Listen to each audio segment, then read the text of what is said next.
Hi, and welcome back to another episode of Koi Talk podcast. I'm Joe Mitchell, filling in for Chris Wall on holiday. Much improved, mate. I hope so, but I doubt it. I'm here with my boss, Ricky Stoddart. How are you doing, Ricky? I'm good, mate. I'm good. How are you? Nervous? Yeah, nervous. First time on here. Fine, mate. We're just having a chat. But yeah, I've listened to these since episode 1. They've been really good for me and learning little bits about koi and getting good insights. So hopefully I can add something and tear out a bit of your brain for the viewers. So you've chosen today's topic, just so that everybody knows. And yeah, hit me with it, mate. What you got? Let's go. So this week I wanted to discuss something that's maybe topical for a few people as we come out of spring, but now I know that I've said that, we're definitely going to get another snowstorm for sure. I've jinxed it. Don't say that, mate. So skin condition and water additives. Yep. So I kind of guess there's going to be a few people taking the covers off at the minute and maybe looking at the fish and they're looking a bit kind of bleached out or a bit veiny or something like that. So I guess let's start right at the very beginning and say, what is skin condition?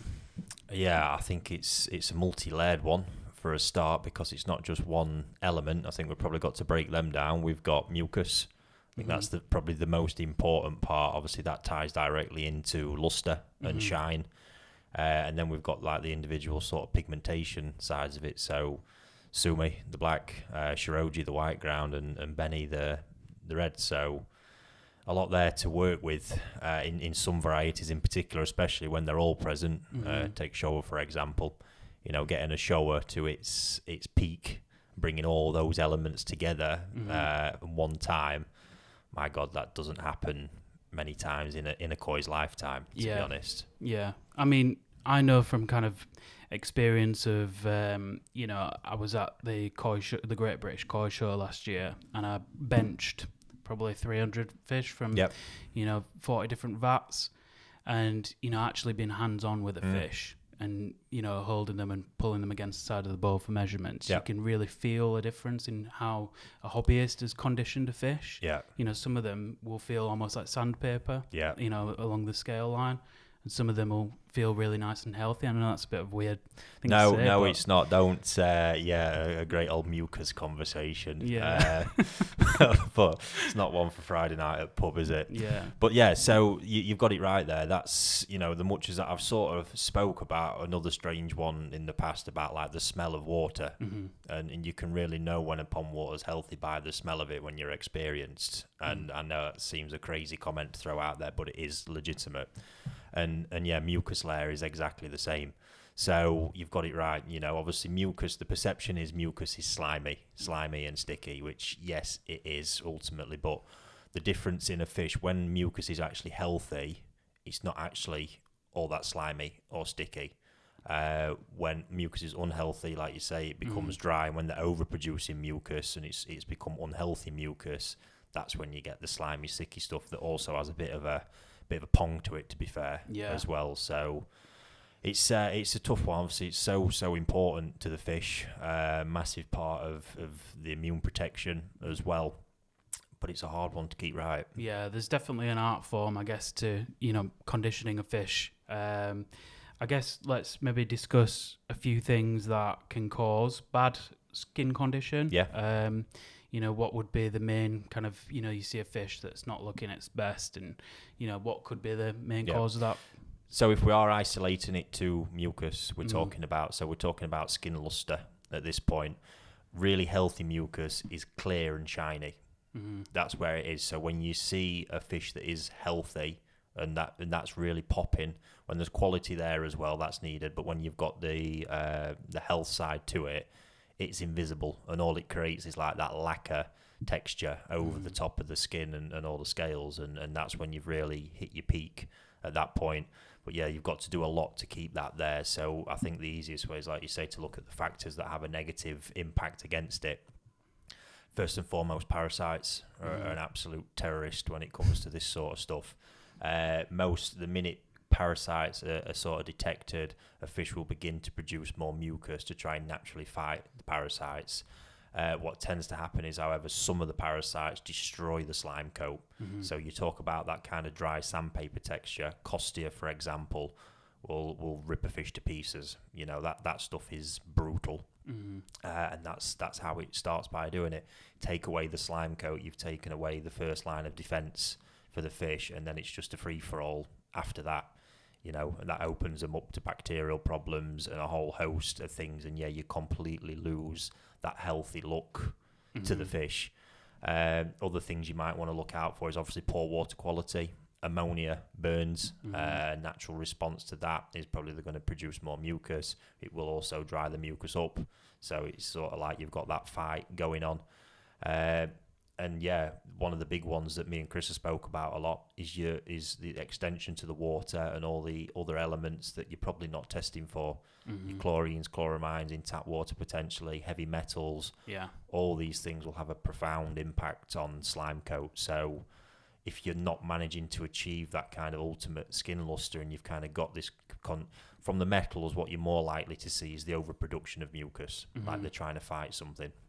And that's where you won't get a clear mucus. You'll get a thicker white mucus present around areas of the head, on the body, and never quite get that glow that you're looking for. So lot to do to get it right. Yeah, I guess as well, I know that you know, with skin condition, sometimes it can be, you know, if a fish is maybe, you know, almost you can tell if a fish has maybe been reared indoors for quite a while as well, maybe lack of UV. We're talking more pigment there. I guess I do want to separate that issue, because that's completely different. Because one is, I say, pigmentation is quite easier to handle and manipulate in a lot of ways than slime coat is. Yeah.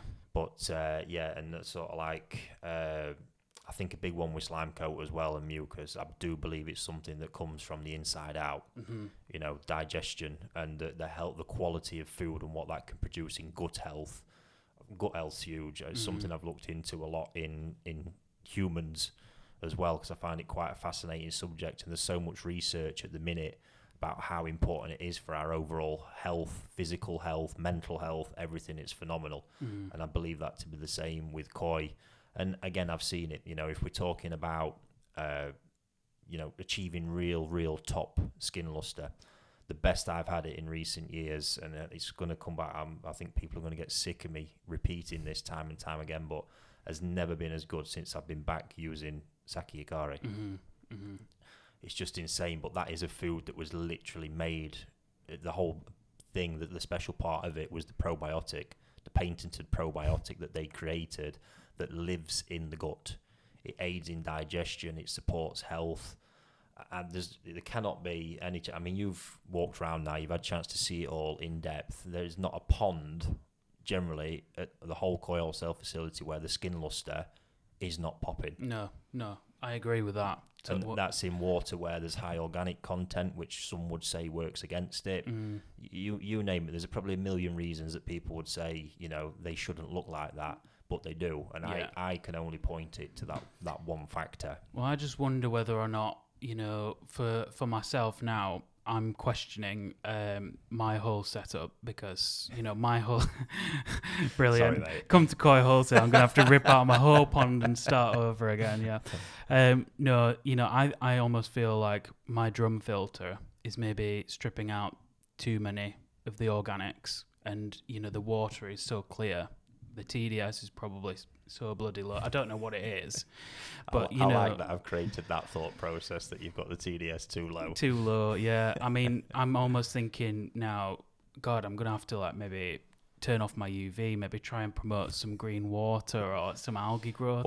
I'm curious. I know we're going to be off topic, but what's making you think that, Joe? To be honest, I just feel like with the, you know, I look in the ponds and, you know, for instance, I don't think you've got a skimmer on any of the ponds at all. But they are indoors. Yeah, and you can see that there's a lot of organic matter in the pond. Yeah, and you know, I'm just kind of looking at, you know, some of the fish that are in these ponds and the way they're growing and developing and skin condition, mainly Benny.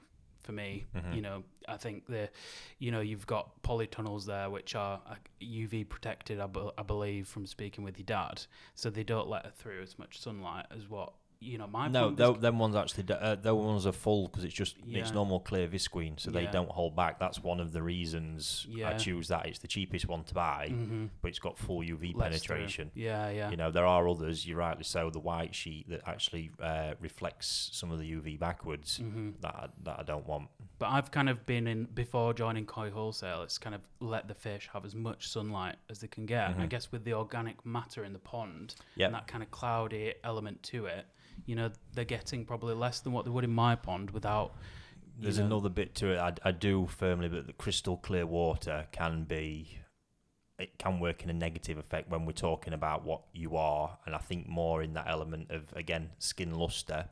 Pigmentation, naturally it helps, but I do believe completely they can have too much UV. You see the biggest breeders in Japan actually in the facilities installing shading systems which work on timers and all kinds of schedules. They've got blinds that have got different levels of UV penetration. It's really, really advanced, that stuff. But I mean, we look at mud ponds. That's a time where you see a fish come out and the luster, that's always the bit. Sometimes the colour's a bit too soft because of the lack of UV penetrating to help the colour, but the luster is always undeniable. And I put that down to the diet they've been having, the amount of space, obviously, is very low pathogen pressure, the quality of the water, undeniable. And they've obviously been in an environment where temperature is well suited to their immune system being at the peak. So these things have really, really thrived for the 5 or 6 months, and you pull them up and it's not surprising they look so good. And for a fish that's maybe not had ideal skin luster parameters in its early life, can you recover it? How far are you setting it back? If the quality's there, that's something of all, and that then moves more towards pigmentation, to be honest with you. But I think a point I want to stress here before we probably move into talking about pigment in more depth is that this stuff isn't. I think that the perception hobbyists have is they need to keep the fish looking like this 12 months of the year. It's not going to happen. That's where we need to then, manage expectations and reality. Because what we're talking about, if we're talking about luster and then pigmentation, bringing those elements together to their peak is only going to happen a few times in the koi's life, or maybe a few times in every season gone by. And that can be that build up to the point where it comes to harvest time. It looks so great. A lot of these fish then go to breeders' concrete ponds and look like shit for 6 months. And then they come back mud pond and that whole process just carries on again. Yeah. So that's the one I want to stress, because I think hobbyists expect the koi to be looking absolutely perfect all of the time. And that's not my expectations of them. You've probably heard in some of the videos, when I'm growing the fish, I'm focusing on size and bringing on Benny more than anything, because the rest of that then comes when it moves to sort of the winter season and looking at the other elements and conditioning them up. Yeah, and to go again a little bit off topic, has that kind of been within your thought process for these Takano Sankis that we've done through the event? Yeah. With, they're kind of, at the minute, I think only on growth food at the minute. No, the colour as well. Colour and growth. Yeah, always colour, because that is essential. So obviously we have kind of just moved into the old pigment stuff now. So Benny, when you're looking at Benny, you have to remember when it's young, there should be some element of elasticity in there. And what's going to happen is then ultimately that Benny's going to stretch, because we're talking about fish that can go from they are 20 cm to within a few months being 30 plus cm. Yeah. That's going to have a big impact on something just going like that. So that the Benny's got to have that elasticity to stretch with it. What happens as it stretches, though, naturally, and the fish is putting so much energy into growing, it's not going to be putting its energy into looking its best. It's impossible for it to be doing the two. Yeah. Not impossible, but it's a whole different setup that you're looking at. So what you need to do, and this is where I believe the colour food then comes in, is give that Benny some support. Yeah. Because you don't want to do the development and progress of Benny is a multi-layered process over a number of years, where you literally are building up the layers. You're spreading the pigmentation out of the middle of the scale into the rest of the scale for it to thicken and get the depth and consistency of colour. That will happen, but what happens is, you imagine you've got that fish at Tosai, you spend 6 months growing it and not developing the Benny. It's 6 months lost, in my opinion, because then you spend the next 6 months trying to bring it back and then 6 months not. it needs to be a transitional 12-month process, every year where you're developing the Benny.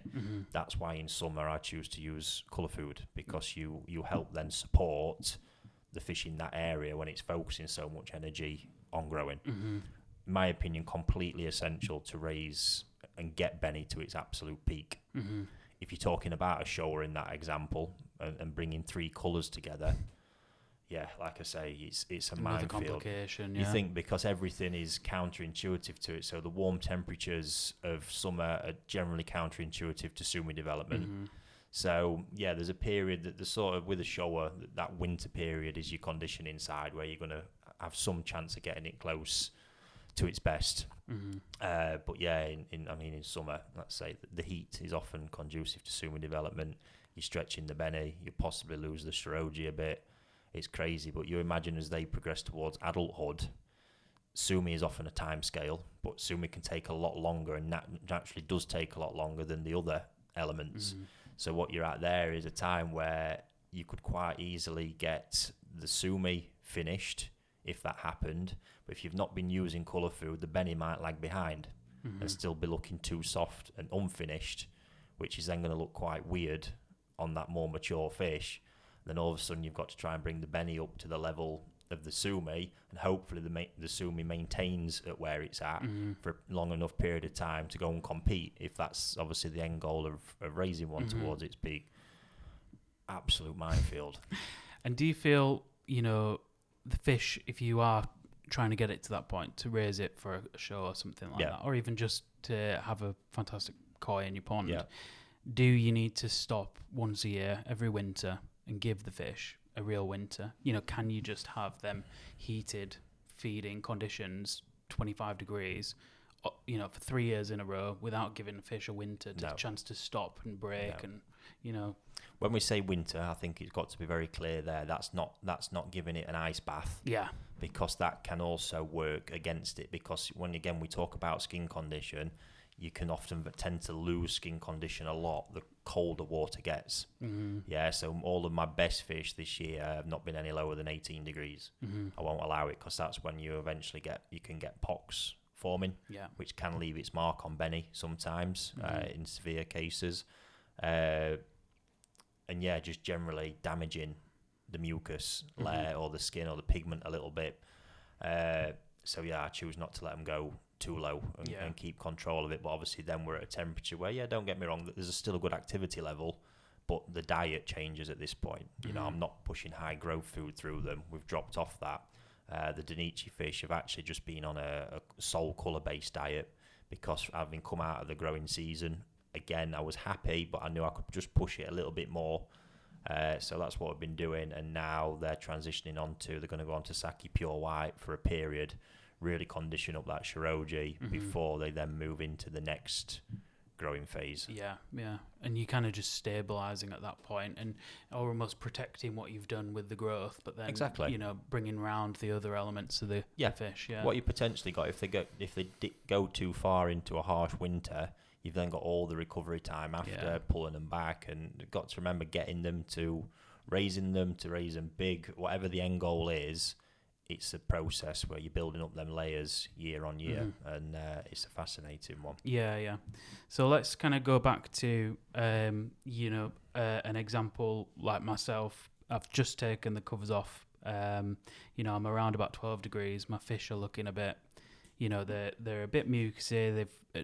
Covers have come off. It's a little bit stressful just in terms of taking the covers off. That's a stress event for them. Can you misinterpret that as bad skin condition in terms of mucus layer, or can it be, there's multiple different things at play there? It could be parasites. I guess you just need an overall health check to start the season off. Absolutely. The best thing is to get them on, get a bit of mucus off, get it under the microscope, obviously see what's going on, see where they're at.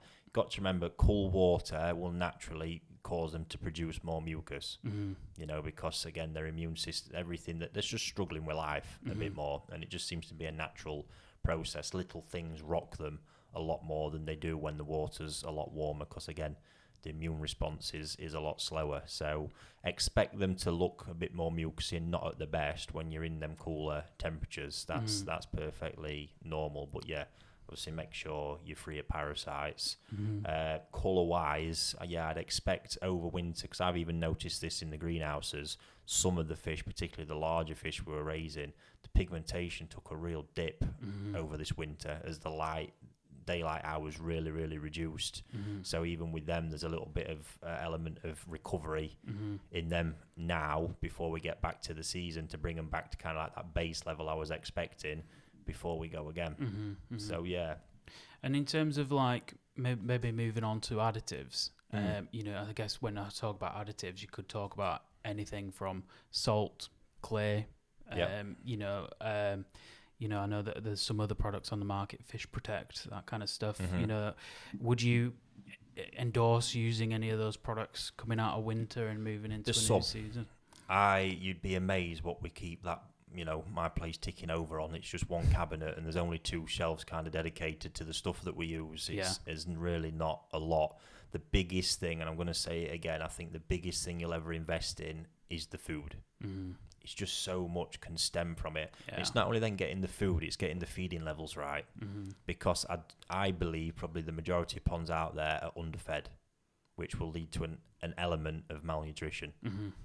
You know, and that as a direct result will cause weakness in the fish, you know, them not being ready enough to respond to any problems. We see it, you know, in fish, and I've seen this in tropical fish in the past as well, especially like discus. You know, those things, hats off to the guys that keep discus, because my God, they are temperamental. But they're a fish that as soon as they seem to lose their body weight, and they very quickly go from looking quite fat and healthy to you sort of see the body sort of shrinking around the dorsal bone, they're gone. They get to a point where you can't recover it, and those fish often become ones that are very prone to picking up illness and all them type of problems. So, yeah, again, if it's not, there are other foods to use, not just sake akari, but that is an area above and beyond all else I would invest in the most if you chose. And it is actually, if we dissect what I do up there, the area I invest in the most. You know, it cost me an absolute fortune. I actually saw as well the other day some snide comment from somebody about, you know, all people who promote foods have all got skin in the game. So the only skin I've got in the game of Akari is it cost me a packet. We get absolutely no support from them in any way, shape or form. It's just a business decision I made. And like this whole podcast and thing we've done, I never promote anything at all that I don't believe in or use have used. And that's just consumer awareness. You know, there's no commercial incentives to anybody to sell anything to anybody listening other than magazines and mugs coming soon. So, that's I just want to sort of get that one because it just made me giggle a little bit because I honestly, food is the ultimate for me. Food and then getting the feeding levels correct. Because you can overdo it as well, which is going to cause you a lot of problems, but getting it right is really key. And I think that's what you see also at Koi Wholesale, is fish very expertly fed. And that makes a huge difference. Yeah, I mean, it's really well balanced, you know, because, you know, there's some ponds that are pushed to the absolute maximum. I mean, you know, I've seen it, you know, at the farm, like them. I don't think you could throw in a few more pellets here and there because I don't think the water would take it or the fish, you know. But you know, it's the first real time that I've seen fish kind of double in size in a matter of maybe a month, 20 centimeters to 35 or something like that. Crazy, it's absolutely crazy, and to see it and be around it, like I can totally see what you mean. I guess, you know, for hobbyists that are maybe, you know, trying to look at the new season, obviously sake hikari, I believe, I'm going to, first time this year I've kind of invested in it myself. I'm also looking at things like now, as I mentioned about my TDS, and I'm wondering, you know, is there any logic in trying to use a clay once a month, you know, to try and coming back to the additives, I am an advocate of clay. I do like it, I do use it. At the moment I use the Back to Plus Omizu clay. That seems to be a great product, and while we're on the sort of topic that we are, I have noticed in using that product it does seem to have an impact on sumi progression. Right. Because over the summer months I saw development in sumi that I don't normally expect to see given the extreme temperatures, certainly that we've had this year. And, you know, I can only put that down to that product because it was in certain ponds primarily where that was being used. So, and that's normal because obviously the sort of mineral makeup can have an effect on it. I do also think it's a great product for skin luster. You know, ingestion of clay can help down the digestive tract, but just generally there, you know, it's a good flocculant for clearing shit out in the water. Just all round, I think it's a great product to be using on a regular basis in your pond. I see no negative downside to it. Sometimes some bacteria products come in handy when we're, you know, seeding a pond up or it's struggling. Again, back to plus the PSB bacteria I really like, because I think a lot of these additives I'm very, very skeptical of. Some of them you can't even, they just look like a clear liquid in a bottle. So, and that does frighten the life out of me. PSB's never been that, you know. It's a photosynthetic bacteria, which has been told to me is a cleaning bacteria. So it mainly focuses on organics in the water, but obviously by taking that away, it allows everything else to sort of, you know, do really well. And yeah, it's very good at shifting ammonia quite quickly. So I've sort of used that in the past where I've been in a bit of a fix or got a new system that we know might have some problems. EA filter gel's another one I really like. If you have got, you know, kind of system performance problems with your parameters, that I know the sort of history to that product, and it's for me been one of the best bacteria products made. Once again, when you open it, like with PSB, you can smell there's something. I was going to say alive in there, but it smells more like there's something dying in there, to be honest. I shan't repeat what Lee Hadfield says on his podcast, on his YouTube channel, but yeah, I guess. Not it's good. A good product, but then other than that, I'm struggling to, you know, sort of pick up on anything else that we generally use. To be honest. I just know that if you had a pond at home, I'm fairly certain you wouldn't be having the clear water that I have, and so that's why I'm questioning. You know, once a month, I give them a heavy clear period. You know, maybe try something like that. Do you get into a routine of giving them? I don't know, like, 'cause it's almost like giving them sun cream and giving them a break from direct sun. Yeah, it can be. Yeah, with it when it's really strong, you know, a bit of turbidity in the water is really good for them. But I just don't mind some turbidity in the water. I think the element is there's always this balance when you're a hobbyist, because it's you know, something in your garden that you want to enjoy and it to look its best. But I will not say for 1 minute that crystal clear water is the absolute best for them, because I do think there's a lot of downsides that can come from that, to be honest. No, I totally agree. And then, you know, with salt is quite a, you know, debated topic. People, you know, I'd never give fish salt to my koi, or you know, me personally, I'll only ever use salt if I know there's something wrong. Because I know that, you know, if you put salt in, you know, the dilution rate to try and get rid of salt, like, it's in your pond for a long time. You know, you can't just do a 10% change and the salt's gone. Like, the salt stays there.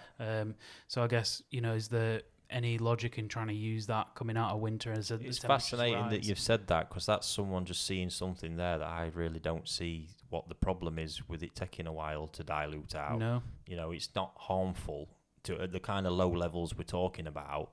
0.3% half ounce to gallon can be in there all day long. You know, in most instances, it's probably going to do them quite well, because it's going to, I think ponds continue to have little nitrite spikes and things like that. And there was actually an American fish vet that I followed for a long time, and certainly for retailers, he was a massive advocate of retailers having a background 0.3% of salt to help against the stress all year round. Because obviously there's huge stress factors in a retail store with a constant netting, visitors, you know, shops where kids are coming in, loud noise, tanks being banged, ponds being kicked, stuff like that. It's just constant all day long. But I think some ponds are also subjected to that level of stress at times, and it can be really, really helpful.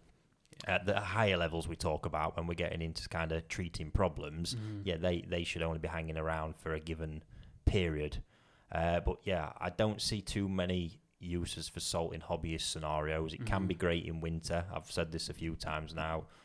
When you've got problems that sometimes it's not parasitic, you know, it could be just kind of viral related or suffering with the cold. So what you can do with salt is just take a bit of osmotic pressure away and let the rest of the body kind of pick up at a time when they're struggling.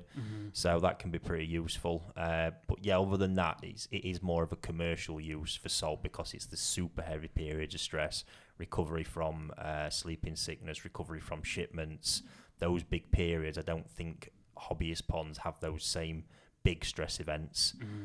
In the introduction of new fish is a big stress event for them, and the previous collection of the fish already in the pond. But I don't think needing to raise your salt just for that one fish. When we're doing it, we're talking about a whole batch of fish. So it's I think the sort of the conversation around salt needs to change, because it is incredibly useful. For me, it's not a debate in the industry from breeder level to dealer level. We'd be screwed without it. We really would be in trouble. At breeder level, absolutely. It's a must, because you can't. There's no other way of helping fish come round from sleeping disease, for example, other than heat and salt. And if you don't catch, sleeping sickness at the right time, we're talking 90+% mortality rates. So you can see how it could flatten an industry. You can just, with heat, it would just take so much longer, and we'd be in trouble. Yeah, I asked like a guy that works on a koi farm in Japan, who's more like in the husbandry side of it, and I asked him, what treatments do you use? And first thing he said is salt. Like, I think they're the same without it. I don't know what. If they had to choose one to keep, I believe it. That's why when I hear that it's a debate, I can't accept that for 1 minute. It's not a debate. The only debate is whether it's right for a hobbyist or not. Well, in certain scenarios, it is the absolute best choice. I think the old myth sort of comes with that. I still remember it now. Starting in my dad's shop, you'd have some old boys coming who've been keeping koi for years, absolutely love it, but they'd just come and buy a bag of salt and they'd be chucking the odd handful in every now and again. That is completely pointless, completely useless. When you're using it, you need to do it properly. You need to have the testers, set the right levels, maintain them for the right periods of time, do it right like you would with any medication. If you buy a bottle of medication, you follow the instructions, and you kind of need to be a similar thing with salt. Yeah, but it does mess up your TDS, though. Oh, yeah, that's shocking, isn't it? I know that'll really concern you. Yeah, I'll dip a TDS meter in one of my ponds one day. I think it might explode. Brilliant. I guess, I feel like I'm, kind of the gist that I'm getting from you is making sure I've got a really healthy diet for the fish, trying to keep that, TDS as a little bit higher where I can. It's not. I wouldn't say focus on keeping that higher. No, just don't focus on it. Yeah. I think that's the thing I would say, because there's so many other factors to look at, and this is the bit I get, and I keep stressing. I'm not saying a lower TDS might not improve things. There's so many others. You could have a koi keeper out there, right? Who, let's just run this scenario, has got all the best equipment. Has got great water running into his pond, super purified, really nice, probably all running RO, doing whatever they're doing. So they made it super soft. If we're following all the kind of myths here, super soft, super low TDS, you name it, rack it all up, got the heat on, job lot. If he doesn't feed those fish properly on the right quality of diet, they ain't going to look very good. Yeah. Bottom line. Yeah. There's just so much stuff there you've got to get right. Number one. Yeah, before you start to go into these small areas. And like I say, you could be doing it right with the feeding, but then if you've got super poor water coming into your pond on a constant basis, you're never going to achieve the skin luster. You're going to be trashing it all the time and probably suffering with repeated illnesses. So all these different things, I think koi keepers have a habit of tuning into one thing and focusing too much. Whereas for me, my whole mantra has always been it's fish first.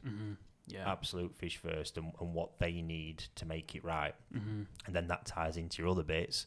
What do they need to make it right? Well, they don't necessarily need crystal clear water. What they need is good water. Yeah. Some turbidity actually helps them because it protects the skin a little bit. So that crystal clear water is for you as a koi keeper and not for the fish. So it's looking at all that things and what's the right choice for the fish at that given moment. Yeah. And what about green water? Talking about cleared water, what about green water? Yeah, there's nothing wrong with green water. I mean, it's great. You pull a fish out, and I don't know if I've told this story before, but when I first went working in Japan in the summer, some of the time I spent was with Nogami Koi Farm. So you've got an elite kohaku breeder, and this fascinating day. I was loading some bags onto the truck, and I had no clue what they were. All I knew is it wasn't fish food. And watercolour had become a massive thing over the course of this stay in Japan. different breeders looking to achieve different water colours. At that point, knowing obviously what it was doing for the fish, shore breeders like to keep a slightly darker, almost like a water that looks like it's super high in TDS, that kind of dark but a bit clearer. Whereas others are really focusing generally on keeping this kind of really turquoisey colour to the water. But yeah, in Nagami's case, he's like, I'm a Kwaku breeder, it's all about Benny. And what we was actually putting into the ponds to create the watercolour was plant fertiliser. Wow. To turn them more green. Wow, that's crazy. That blew my mind at that point. But obviously, he knows from that he's potentially cultivating a lot more natural spirulina, which is then going to have a profound impact on the Benny. So, yeah, we've kind of heard about spirulina in to finish your topic though, because the green water, is great. And I think that's the thing you see with the luster, because obviously you're going to cut UV transmission through, so that's really going to help aid your skin luster. But what you then sacrifice is obviously visibility. And unless you're experienced at really reading the fish in that small window you get when they come to the top feeding, it's not something I'd advise doing, because you are literally in the dark at that point. And that was that art of raising fish in mud ponds that I had to learn over the period I was there.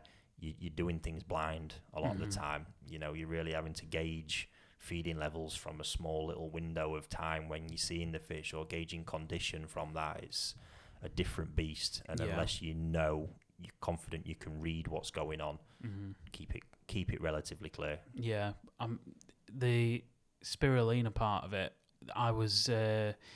I've heard of spirulina. I didn't know what it was, but it is actually just algae, isn't it? Yeah. That's what I know. There's different qualities of it, and it can be shipped from, South That's America. That's exactly the point with spirulina. Yeah. There's very different qualities of it, like with fish meal. It's not just fish meal. There's grades to this stuff. Spirulina's the same, and it's an very, very expensive product. That's why any colour food worth its weight, worth its value, will be expensive. Yeah. Because it's a premium product, premium ingredient, and it really is the business. Yeah, I know from working in pet food manufacturing, some of the cheaper products on the market that have, they call it growth food. What it is it's actually just got blood meal in, to make the pellets browny red colour. I feel like that's a whole new podcast on its own, that one, Joe. Get me fired up, that mate. one might be the, to quote Ricky, it might boil his piss a little bit, that one. That's leading down again another just route where consumers are being kind of misled. They are, yeah. Big time. It's kind of, they know what they're doing, and they're openly, trying to achieve it. Yeah. So a topic for another time, but it's been a really interesting discussion there. I've kind of, I feel like I've learned something. Yeah, nice, good. So I'm kind of, like I say, going back to the start, questioning my whole setup thanks to you, Ricky. So I think you need to build me a just new to remind now. mate, it was rather than focus on any, just don't focus on TDS. Yeah. And I think probably the discussion we need to have is focusing on your feeding. Yeah. And going from there, because I think you'll find if we get that bit nailed, it'll be a complete transformation for you. Yeah, it's not about trying to achieve high or low. It's just about not caring about it, basically. Yeah. Yeah. Let's focus on what I believe. So if we get that feeding right, then what you'll find is, as a result of needing of increasing probably the feed beyond what you've done, is then just managing everything else around it as best you can. You'll see profound results. Yeah. Cool. And there we go. Perfect. That's it then. Yeah. Until next time. Thanks again. Thanks for tuning in, folks. Cheers. Bye-bye.